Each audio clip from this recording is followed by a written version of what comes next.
Seems like some of you are watching these, each of these when I load them up.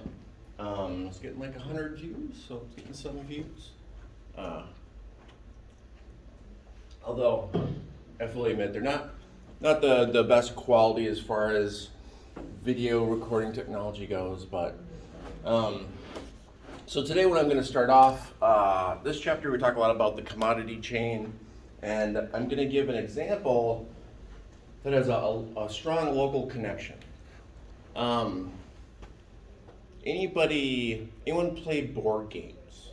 Board games, somewhat?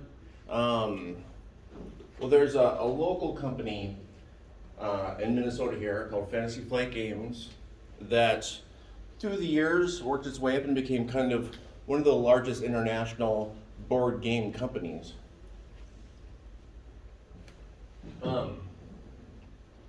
I had a friend of mine who regularly goes to some of the factories that they have in China, and I asked him to take some photos to help me show students commodity chain, what's made, what happens where. And it's interesting though because he made this for me a couple of years ago, and the company's gone through a lot during the pandemic. This used to be something of a success story kind of a thing because, well, let's see, if we're talking about globalization, development, and how outsourcing can help a company and technically should help everybody involved in it. So for example, this was a group of like kind of nerdy guys who liked board games, and they rented out this space in Roseville that's kind of a warehouse space. And what they really liked doing was designing games and then like playing the games and make sure everything worked right. But to have your own company, they had to do lots of things that they didn't like, which is trying to make the little figurines and things, and trying to like if you get a board game in a box, right? You probably don't think about it that like, well, someone has to put all that stuff in that box. Someone has to arrange all that stuff, make it all make sense. And well, this company, Fantasy Flight Games, they're competing with lots of other board companies. Board games are actually more popular in Europe than they are in the US. In the US, we tend to play more online games, games with your phone or games with your computer, games with a game station. In Europe, it's more board games. And those companies in Europe, well, they were outsourcing a lot of the manufacturing parts of the board games to China, and they're saving money. Yeah. I just wanted to add, I just know that Poland, for some reason, has a huge board game industry. So, There's a few different reasons that different places also have. There's cultural norms, of course. There's lots of places where a board game is more like what a family will do, But also a reason it might be popular in some places is it tends to be a lot cheaper than electronic games. Because electronic games, you gotta buy stuff, right? You gotta buy the game itself, you gotta buy whatever you're gonna play it on, all kinds of stuff, buy upgrades, all kinds of stuff. Board game, you could have upgrades and stuff too, but it's a lot cheaper. So as I was saying, this company that was local, very successful, competing with other companies that are cutting costs by outsourcing. So they decided, well, if everyone is going to do it, then we need to do it too to compete. And so, well, as I said, this whole PowerPoint was put together by my friend. So it'll be in a bit of a different kind of format, I guess. So just to show you some of the different factories that are in China, they're using book printing presses because you have little books that tell you the rules of the games and how to play. Oh, these are washed up. I'm gonna get these lights like I have in the past because I didn't get so washed up. And these are all near Macau. If you remember, is an ex-Portuguese colony, but a center of a lot of industrial manufacturing. This is an example of one of the games. This is the hotel my friend stayed at. He was just basically showing off what a fancy place he got to stay at. Oh, and he also takes pictures of things that use English in kind of confusing ways. So when they make these games, they're able to sell them to lots of different countries because all you have to do is just change the language on it, right? And it's basically the same printing and the same all the different stuff. And that way you could manufacture, you could respond to demand, right? If some country, all of a sudden there's a game that's really popular, they can make more of that. And this is in Macau, and you can see some of the kind of relics of the colonial architecture, it being a Portuguese colony, Portugal being very Roman Catholic country, walking district in Macau. Lots of areas actually in most of the rest of the world have lots of walking only districts where people can go shopping or whatever else. Closest thing we have to that kind of thing, I guess, is a mall, but most of the rest of the world has lots of these outdoors. Again, some just colonial architecture. If any of you have been to Portugal, even the stylings on the sidewalks is exactly the same as you would get in Portugal. Again, the English. This is that same walking district.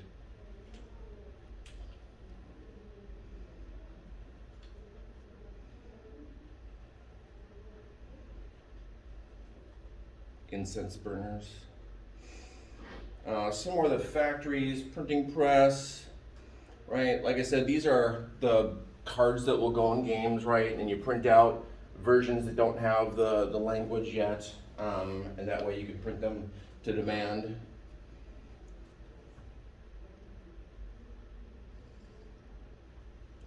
I believe this is a game that is more popular in Korea than any place else. And again, it's a game that they'll sell any place that'll buy it. And one of the kind of interesting things is all the process and the way it's set up, and the people doing it, they basically had the exact same setup in Roseville here, but much more expensive. And also the people who were doing it in Roseville, they didn't want to be doing this part of it. They wanted to be doing the stuff that they thought was fun, right? Designing the games. Some game popular in Germany involving fast food. Lots of the games involve lots of these complex little figurines. Fantasy Flight games, they're big enough that they were able to do all the Lord of the Rings games, for example. So that's why you can see lots of dragons and things in their stuff. And these are just die molds for the little figurines. All right, and each different little thing has to be made with a different process, right? You have a different factory that's doing the cards, you have a different factory that's doing the figurines, you have a different factory that's doing different things, and a completely different place that will be assembling everything. And also in the design and development phases, what would happen is you would have people here locally who would be designing the game and thinking of the different ways the figurines would look, and then they would send out images and information to people in China who would work on these little figurines, right, trying to get them to look better or try to make them so that they could be more easily mass produced, right? So it's a very global process. This just took a bunch of the locals out to eat.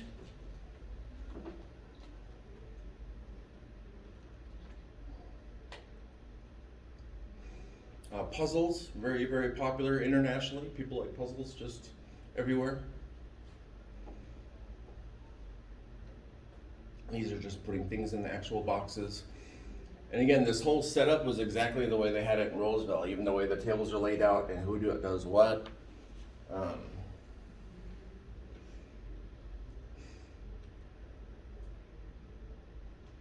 popular game. And one of the ironies about this, as I said, this I used to talk about this as a bit of a success story, but during the pandemic, this is again him showing off his hotel again. During the pandemic, there's been lots of economic problems in lots of different areas, right? One thing that suffered and kind of like, I guess it makes sense, board gaming, people playing board games, right? Things moved even more online and even more virtual during the pandemic than they already were going. And so a lot of companies that geared up and most of their stuff involved face-to-face interaction in their product had a real tough time. So Fantasy Flight Games, they were bought out by a German company during the pandemic. And only one person, I used to know about 15 people who worked there that were my friends. Only about one person still works there. So it's not as much of a success story. And they've all just kind of gotten work in different areas, mostly not in the same type of industry anymore, because that was the kind of the one big company that was local here. And so people have had to work, and sure, they've been able to use the expertise that they've gained at that company at different companies, but it's just not quite as much of the success story as it used to be. Getting some little figures that they are popular internationally. Our book talks a lot about how shipping containers revolutionized globalization and moving things around and being able to, well, global outsourcing, being able to make things here or there and ship them around quickly and easily. This is Hong Kong, which is near Macau, but this is one of the main places lots of things are shipped out of. And they have shipping container yards that are just kind of as far as the eye can see, and these are huge shipping containers. And one of the other revolutions that the book kind of mentions is being able to refrigerate these or make these completely vacuum sealed so that your stuff can stay good longer in there depending on what you're shipping out.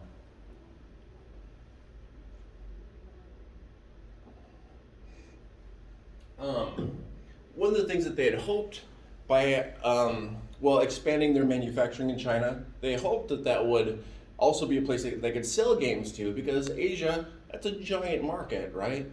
Billions of people in Asia. But there's some problems that happen as well. There's a lot of black market copies of things, bootlegs. Has anyone ever bought a bootleg of anything, even accidentally?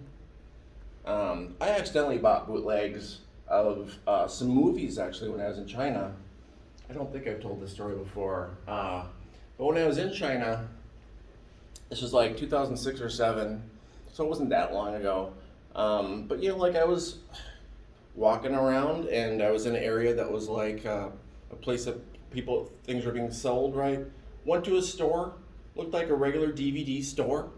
Went in there and looked at the different DVDs and bought a couple different ones because they were a real great deal. Well, I didn't realize it at the time, but they were all bootlegs. They're all bootlegs, meaning that they made copies of them and didn't pay the rights to them and whatnot. And so the way I could tell when I got home and I would put the movies in, one of the movies I got was Harry Potter. Put it in. The disc only had the first half of the movie for whatever reason.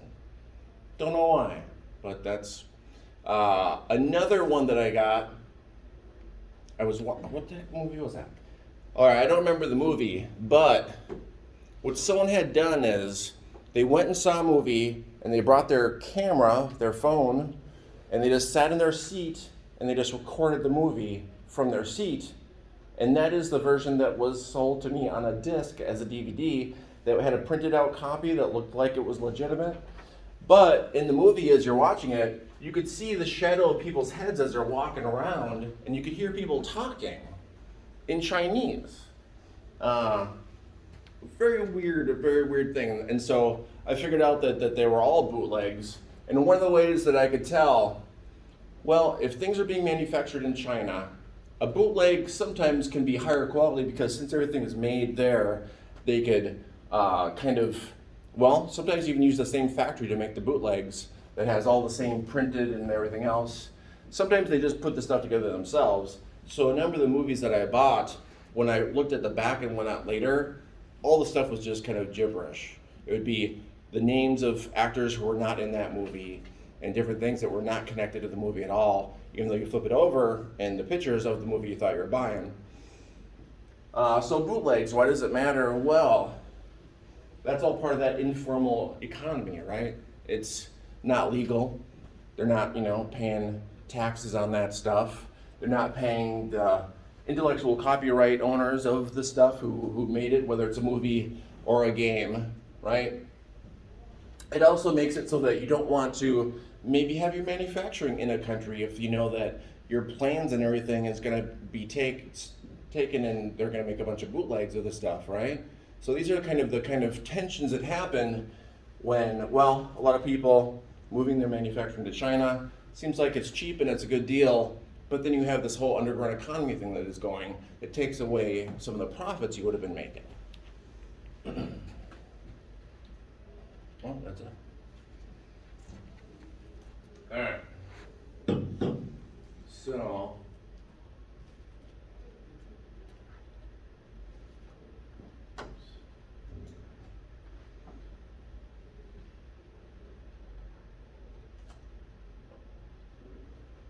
okay, where are my glasses? I didn't even read it down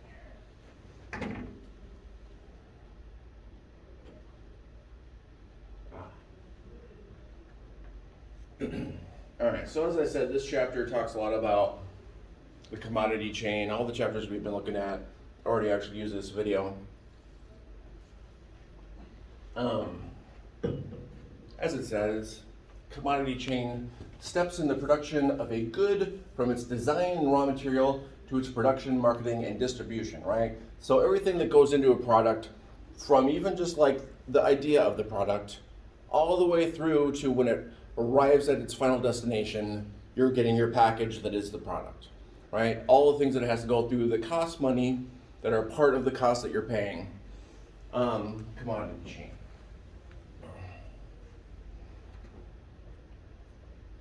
Global sourcing, another term from this chapter. We actually use this term a lot when we were talking about India. But in a nutshell, a lot of places have developed expertise because they are one of the first places to be outsourced for different things. And so local companies can get expertise. And China has started outsourcing to, actually Vietnam is a big place that they've started outsourcing a lot of their manufacturing to, right? And so that's one of the reasons why when we talk about China and the region as a whole, not just East Asia, but Southeast Asia as well, China economy and culturally kind of having more and more strength and more impact, everybody's actually been really curious about kind of what would go on politically after the pandemic, if those relationships would still be in place, because the pandemic has thrown everything into, askew.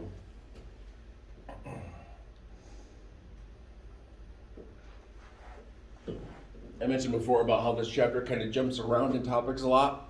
So they talk about the commodity chain a lot, then they jump into talking about basically when China became communist. When China became communist. If you remember before, we were talking about colonization and looking at how Japan had, although European powers had taken a number of different places in Asia, including in China, Japan came in and took over far more territory and had far more of a long-term impact in many ways. Well, during the Second War, there's all this fighting and whatnot, and although the Chinese were fighting the Japanese invaders, within China there's also a civil war going on between the nationalists and the communists. Nationalists and communists.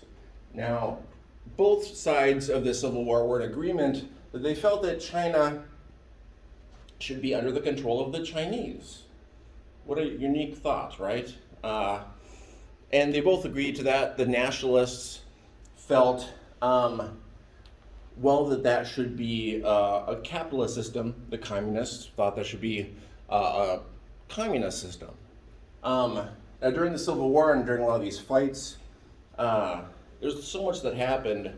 The nationalists lost lots of battles against the Chinese, and a lot of these battles that they lost created a sense within a lot of people in the country that they felt the nationalists would not be able to protect them, right? The communists actually would often also lose a number of battles, but they were able to just recruit huge amounts of people from the rural areas, and so they are always getting their manpower up. Just like again and again, they're able to recruit people. The nationalists less so. And part of it was because a bit of the propaganda war, the communists very much were saying, we need to take China for the Chinese, and the Communist Party was very much saying that we needed to industrialize, we need to move away from old feudal systems of inequalities and have more equality. And a lot of people were jumping in on this.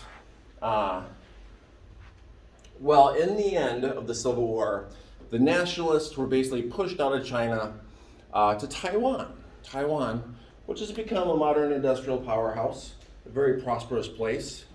But this is one of the reasons why you'll see again and again, if you hear about the one China policy, and it's confusing because Taiwan and China consider themselves one country, right? One China, although obviously they're not, right? Taiwan is a big island off the coast of China with a different economic system, different political system. They have a democratic system there. So many different things. But this is the thing, when the Civil War ended, both sides felt like they would eventually win it back the other half, right? It hasn't happened. It's not going to happen. There's also been lots of talk of reunification eventually. Not the way things are going, is how I put that. Well, when the communists got control, Tiananmen Square, which was a great big kind of center nationally of the country, although the actual capital of China has changed around to different places. Tiananmen Square in Beijing has always been kind of culturally one of the main centers of power in China. And so that's one of the reasons why the Forbidden Palace, they put Mao's picture on top, right, to very symbolically say, because Mao was kind of their George Washington figure, right, who became kind of more symbolic than the real man himself, a symbol of the new China. And part of that symbolism and whatnot, the Communist Party and Mao very much were talking about changing the country economically and culturally. Culturally, there's still a lot of feudal relationships. If you remember feudalism, that's when you have different aristocratic and royal houses who own different areas of land, and most of the economy is based on agriculture. The communists wanted the country to do a modernization transformation similar in ways to what Japan had done or what European countries had done, and move past that. The communists also wanted to get rid of a lot of older traditions, right? Like I mentioned before, that when we talked about the caste system, there was a caste-like system that happened in China. It was less complex. And there's a lot of inequality. If people have read about like the practice of foot binding in China, this is a way for men to keep control of women, keep control of how much they can move from the household, things like that. The Communist Party wanted to move beyond all that stuff, and in many ways they did. So centrally planned economy. Under the feudal system, for example, agriculture had been controlled by these different kind of local kind of warlords, almost, right? China wanted to change that so that there are collectives that were in some ways organized in a similar way as far as people working together, but they weren't doing the agriculture for royal families, but instead for the state, right?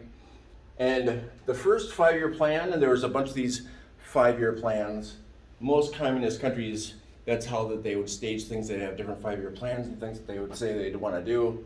And at first, a lot of these were successful and productivity did increase. It helped that there was no longer countries that had invaded and were taking over area and taking their resources. That helped a lot. But also just organizing, not having war inside the country anymore. Through time, there became a bit of a problem. When you read about famine in China, especially in the early 60s, like I said, there had been productivity increases and more crops, but there became pressure on different local officials to report that those increases continued, because otherwise it would be seen as a failure. And so they would fudge the numbers a little bit. They would lie a little bit and say, well, actually, it increased by this much when it hadn't. The officials above them also felt that they needed to fudge the truth a bit. And so you had a whole bunch of officials who were reporting and boosting up the numbers of how much crop was being produced.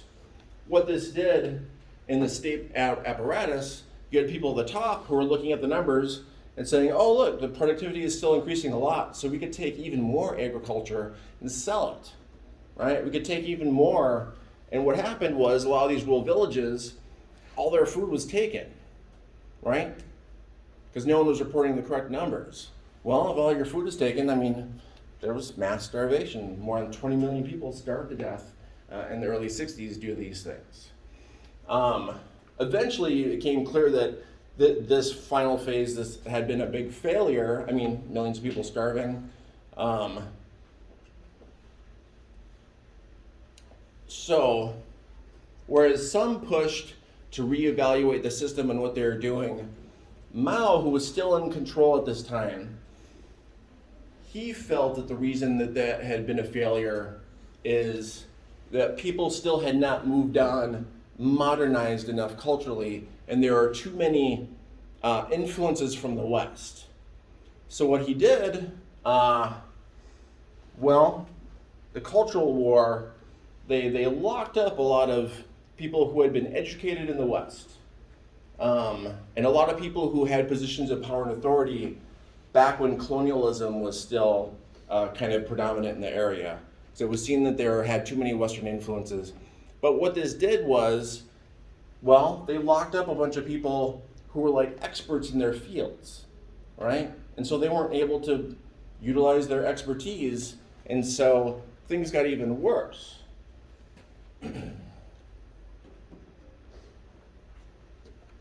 Let's see, I think I said this stuff.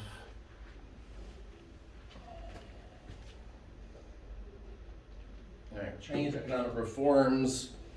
Well, like I said, after a while, the Communist Party itself had to acknowledge a bunch of these failures and that they needed to reevaluate their development strategies. New leader who came in charge, he had actually been one of those people who was locked up for being educated abroad and whatnot.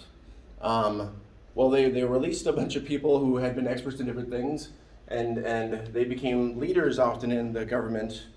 And that is when they switched, did a lot of these reforms, opened themselves up to foreign direct investment. Before this, they had been really nervous about foreign direct investment, about money coming in from abroad, because in the past, money coming in from abroad often just meant that it was used to take away resources cheaply. Well, they monitored it, but this allowed investment money to come in, lower taxes, especially in special economic zones, to try to increase movement there. Relaxed import and export regulations, simplified land leases. This just allowed people more leeway in what they did with their own property. Allowed people to sell their own agricultural goods, and what that meant was reforming agriculture meant that people could be more, could change what they're growing depending on the market needs, right? Rather than big 5-year plans.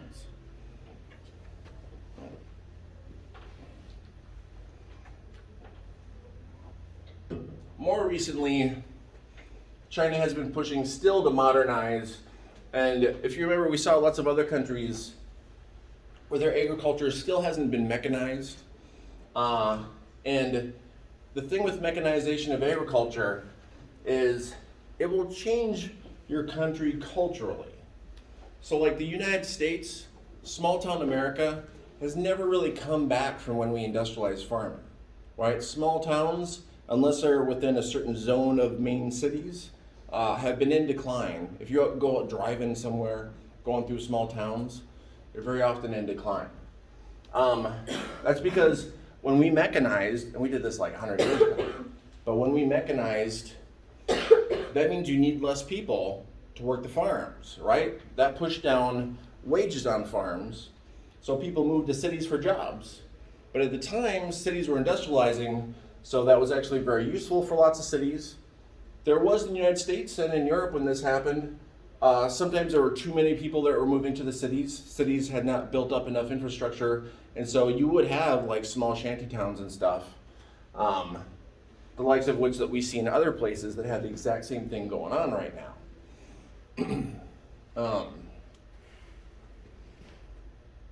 Well, China is still pushing to mechanize, high tech, and you need less people, but the people who are employed in it should make a bit more money.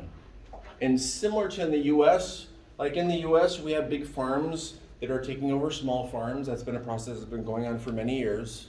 That's what's happening in China as well. But the government has been seizing land. In the US, the government seizes land less. It's more likely that a large farm will just buy out the neighboring farms, especially if they go out of business, because they've been run out of business because they have a great big farm next to them. So China is very much pushing for high tech, more productivity. One of the other things that China has done to limit, like I said, they want people to move to cities to work in the factories because the factories need labor, but they don't want it to be that huge thing that we're seeing in many other countries where you have giant populations moving to the cities aren't set up for them, and so they're homeless, right? Or they'll live in self-made shanty towns. So they've had a very specific restriction on who can move when, based on permits, based on what your work is, right? And so, so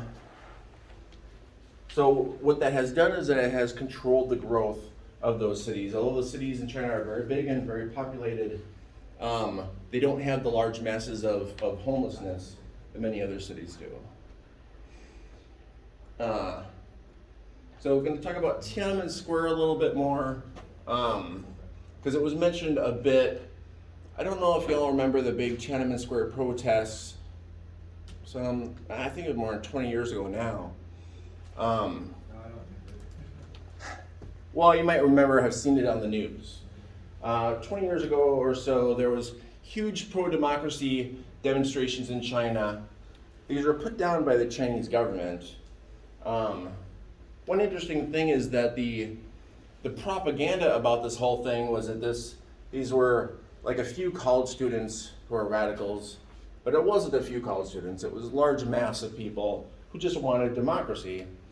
One semester when I talked about this, I had a student who was from China, and it was interesting because he raised his hand in class, and he said that he had heard that the amount of deaths of protesters had been greatly exaggerated, and that there hadn't actually been any deaths, which was surprising to me because the Chinese government itself admits that a couple hundred people were killed when these were put down, and that's a government statistic. That is a low number, but that's not zero. But it was interesting to me that you have citizens of the country who are kind of defending the put down of democracy, right? So Tiananmen Square, great big area. As you can see, less busy when I was there, but this was years ago now. But this is kind of the cultural center of China in lots of ways, just because it is the center of old kingdoms and whatnot. I don't know if you can see how murky the atmosphere, and this is before 2008 when they cleaned up the atmosphere and had lots of pollution laws. I found a really odd thing when I was there, which was there hadn't been a lot of tourists yet in China, and I had a lot of people taking my photo because I was the unusual looking one in these circumstances. So I just started taking photos back of anyone who would take a photo of me. I would just take a photo back of them. Some people would want to stand next to me in a photo. It was weird. It was like being a celebrity or something. It was a unique experience.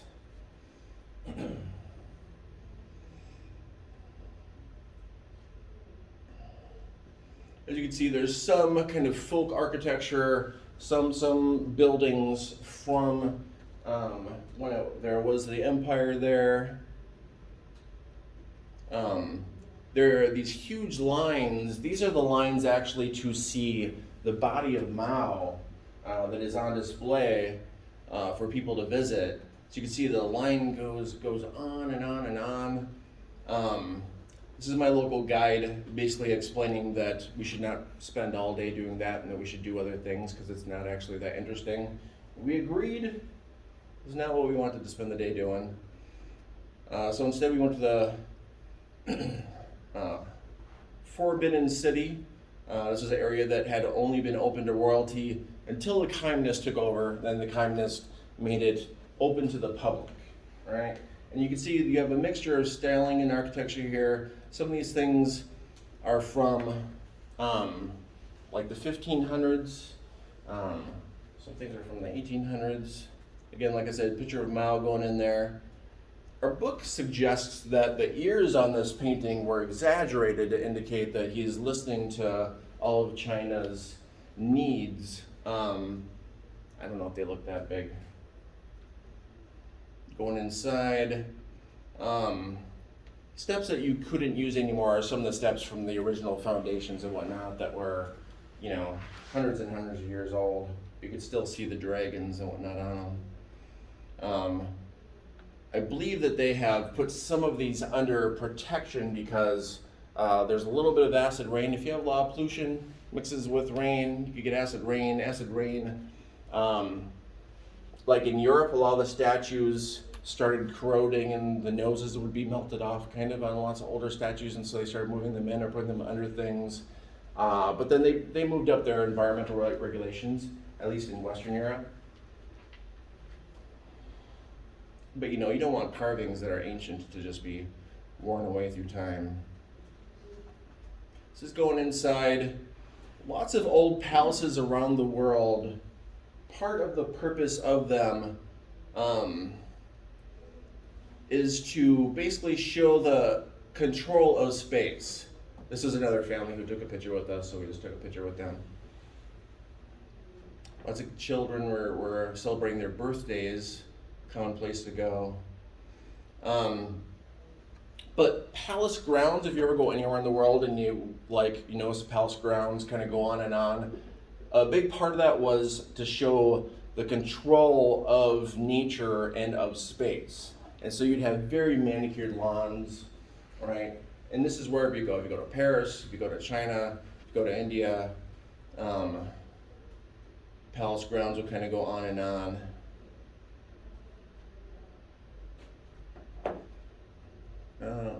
I think I said this stuff about Taiwan. Let's see. Hong Kong is a bit of a different thing. Hong Kong and Macau, the cities, pretty small areas, had been technically leased to Hong Kong to Britain and Macau to Portugal until those came up in the late 90s, and then there was a transfer back to China.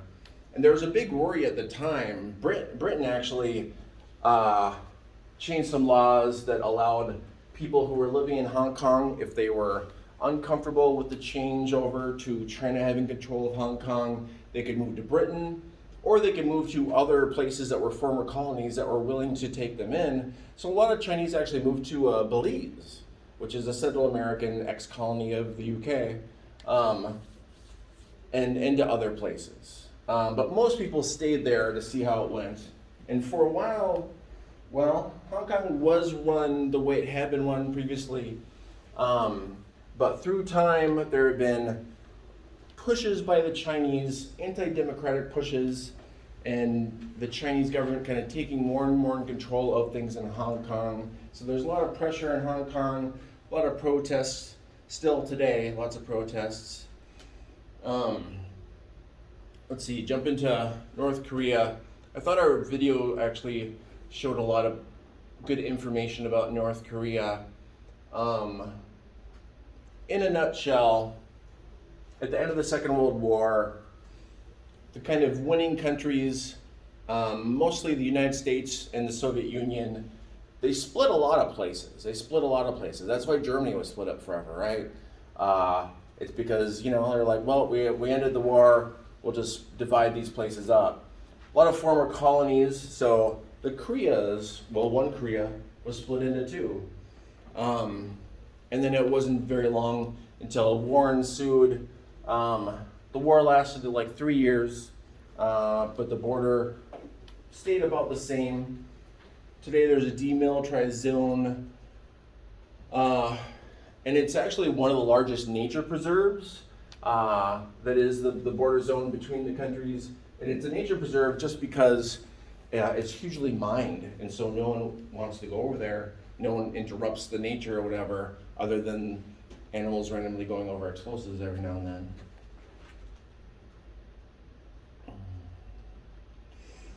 The book also talks about, people who've escaped from North Korea, and quite a few people have, even though North Korea, in all the examples of places that are more or less authoritarian, North Korea is of course one of the much more authoritarian kind of places.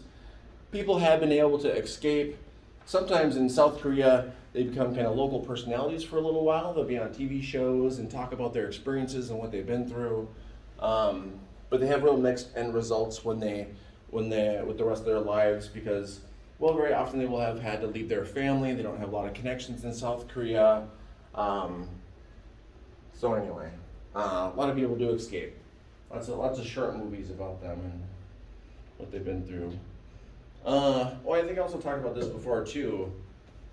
Because of the fertility rate in Japan being the first to start to go down, Japan was also one of the first countries to try to start to do something about it, trying to make a lot of different services for people who want to have kids so that things are cheaper, childcare and all kinds of that type of stuff. Has had some amount of success. Japan has also tried to reach out to descendants who live in other countries to move back. But in general, Japan does not allow permanent immigration to people who are not of Japanese descent. So whereas the US, our fertility rate, we have immigration coming in, so we always have a younger generation.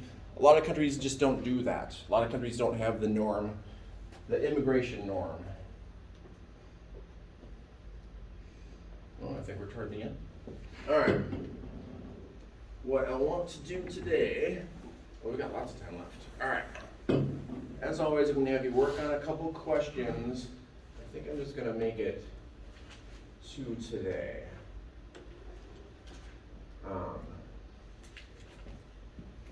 But I'm going to have you self-select. I don't have anything to write on. Actually, I could type in here. Now I'll turn on these lights so you can see better in a sec. But I want you to self-select big groups of 5 to 7 people per group. Feel free to move around if you're stuck out on an island of people. But just these 2 questions, and I think they're actually pretty simple. So it should not be too difficult for you. And then, as always, just bring it up when you're done. These questions are also in your book if you want to read them there.